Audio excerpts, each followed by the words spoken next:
Ladies and gentlemen of the jury, I stand before you today to defend my client, a 16-year-old boy who has been accused of murdering his father. The prosecution has presented their case, but I am here to tell you that my client is innocent. Firstly, let's examine the evidence presented in court.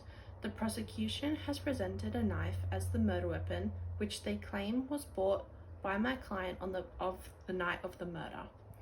However, one of the jurors has brought a matching knife into the jury room to prove his point about reasonable doubt.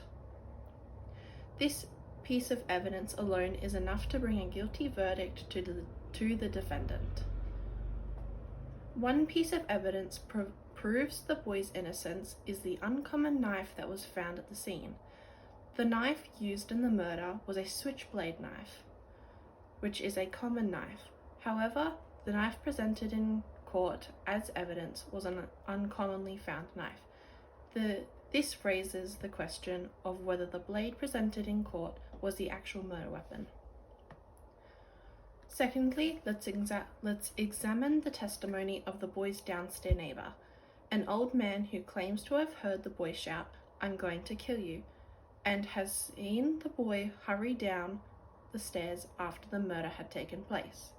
My client denies shouting any such thing, and I ask you, ladies and gentlemen of the jury, that it is not possible that the old man misheard or misremembered what he heard.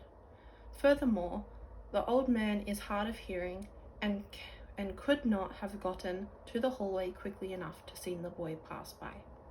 This calls the old man's testimony into question, as does the observation that the old man is very badly needing the attention of the court, perhaps badly enough to skew his perspective.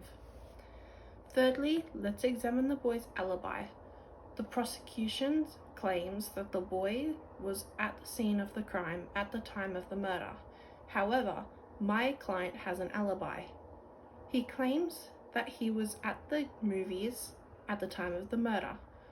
The prosecution has dismissed this claim, but I ask you, ladies and gentlemen of the jury, it is not possible that my client is telling the truth.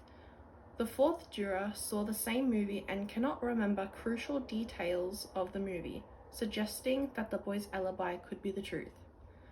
Finally, let's examine the boy's motive.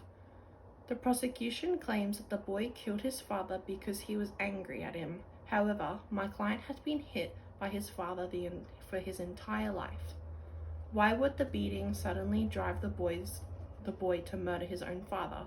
It's not logical, ladies and gentlemen of the jury. In conclusion, the evidence presented by the prosecution is not enough to convict my client. The knife presented in court as evidence was an uncommon found type of knife. The testimony of the old man is questionable. Furthermore, my client has an alibi and the prosecution's motive is not logical. I urge you to consider all evidence and free my client of charges. Thank you.